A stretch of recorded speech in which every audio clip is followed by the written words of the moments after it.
Ken Trahan, hello, and Lenny Vangilder. It's our First NBC Bank Weekend Review, brought to you by First NBC Bank with 31 locations throughout the greater New Orleans area and beyond. It's First NBC Bank, proud sponsor of SportsNola.com. The Saints are 1-0 after a thrilling 23-17 victory over the Falcons in a raucous Mercedes-Benz Superdome on Sunday. And who would have thought it? It was all about the defense, holding the Falcons to 17 points, under 400 yards, getting a huge stop at the end of the game. And what an encouraging start, Lenny, especially given the circumstances of how they won the game. Yeah, exactly. I would not have figured this would have been a 23-17 football game. If you'd have told me 40 points, I'd have said, yeah, the winning team's going to score 40 points. And all of these so-called fantasy football experts are out there like, hey, start all your Saints and all your Falcons. This is going to be a shootout, a high-scoring game. And nothing of the sort. In fact, it kind of was that kind of day on Sunday in the NFL. A lot of lower-scoring games, surprisingly, but a lot of tips of the hats today to Rob Ryan and the Saints defense, and deservedly so. I mean, this is a defense that was really criticized for allowing over 7,000 yards a year ago, the most in NFL history. And yesterday, 367 I think was the total, but under 100 rushing, under 300 passing. Here's a remarkable number. Not once in 16 games last year did the Saints hold teams under both 100 yards rushing and 300 yards passing. You would think at some point they had to do it. No, in fact, only once last year did they allow fewer than that 367. So a good start all around. And the Bucs and the Panthers helped out. All of a sudden, on Monday morning, the Saints are in sole possession of first place in the NFC South. Yeah, not too bad. Great balance for the Saints. They rushed it 29 times, even though they didn't get a lot of yards. They controlled time of possession, kept the Falcons' offense off the field quite a bit. Good but not outstanding performance by Drew Brees, who missed a few guys, threw a ball lower too, but still completed 74% of his passes. So there's a lot to look forward to for the Saints. It's on to another division rival at Tampa Bay this Sunday, which stacks up as a huge game because if you get out 2-0, including in your division with what's to come the following 2 weeks, I got to believe the Saints will be 4-0. It's a great chance.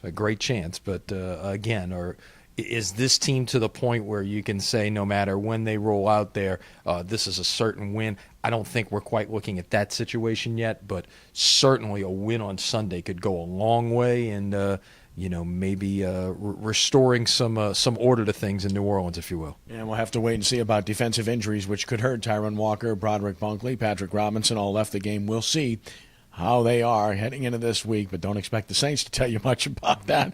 They don't like doing so. We'll have to figure it out for ourselves or just wait to find out. Of course, the LSU Tigers are 2-0, what basically amounted to a glorified scrimmage. They routed UAB, but still the encouraging thing is they look really good throwing the football offensively, and that's really encouraging for this team, Lenny. And they also got Jeremy Hill back on the field. They did in a smaller role, not a big role, but worked him back in there. And it's a team that's deep at running back. And two amazing numbers to me in all of this. First of all, the first time in the history of LSU football the quarterback has thrown for 5 touchdowns in a game. You would have thought at some point that had to happen, but it hadn't until Zach Mettenberger did it on Saturday. And how about Odell Beckham Jr. with the numbers that he put up? And by the way, on Monday morning, the NCAA went and changed some things in their software or whatever, and now return missed field goal yardage shows up in all-purpose yardage, and Beckham is now the NCAA leader in all-purpose yardage when it wasn't apparently that way on Sunday. So, all is good in the world. And I tell you what, if he keeps doing this and this team keeps winning, he's a local guy, but you might have to start thinking about Heisman conversation. Yeah, I'm not going there. Yeah. That's way premature, but I get it. It was UAB. Kent State's up next, much of the same. Then they get back to real games against Auburn, but this is a good-looking LSU team. As I said from the start, I thought they were undervalued, and we're seeing that. Meanwhile, we may have overvalued Tulane. Now, they cannot win at home against South Alabama, a Division I program for 2 years, a team that had lost 7 straight, and a team that lost to an FCS school the week before in southern Utah. This is a bad loss for Tulane. Gave up 41 points, and what really troubles you is that they came out looking like they simply weren't ready to play, Lenny. Yeah, that was certainly discouraging. A team, South Alabama put up 28 points in the first 16 minutes of the game. Before you knew it, it was 28-7. But give Curtis Johnson's team credit for battling back, got the lead, Once they got the lead, though, it was like there was a letdown. You've seen that happen so many times in whatever sport it is, football, basketball, baseball. A team, gets itself behind the 8 ball early in the game, makes a big run to come back, tie the game, take the lead or whatever, and then there's another letdown. The next 4 possessions after they finally got the lead, they went in the wrong direction, had a punt block that turned into a touchdown. They made the late drive to get themselves within a 2-point conversion of tying the game, couldn't convert the onside kick, and they come up short. And, it's, again, the first 16 minutes is what has to be disturbing. You've got to be, with a chance to be 2-0 for the first time in 11 years, you've got to come out excited to play for that.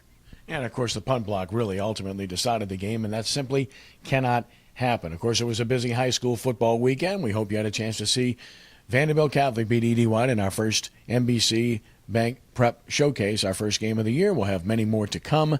And, of course, you can follow everything at sportsnoah.com, our recent top 10s that we came out with over the weekend.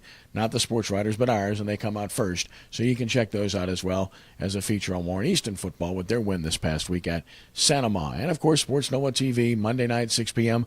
on WHNO Channel 20. Ricky Jackson, the Pro Football Hall of Famer, with Torrance Small, Brian Alley Walsh, and yours truly from Moe's Pizza on Avenue H in West Wego, and we look forward to that too. Should be fun. Kick off the most local sports programming during the week in any station here in town, right here at WHNO TV 20, 5 to 7 Monday through Friday. You're going to get your sports right there, so check us out. Be there with great names from John Forquet to Mike Detillier to Ro Brown to Renee Nato. We hope you'll be part and parcel of that each and every week, Monday through Friday, 5 to 7 p.m. WHNO Channel 20. Lenny, have a great week. We'll see you later this week. That's our First NBC Bank Weekend Review, brought to you by First NBC Bank with 31 locations throughout the greater New Orleans area and beyond. That's First NBC Bank, proud sponsor of SportsNoah.com. For Lenny, I'm Ken. Have a great week, and God bless you.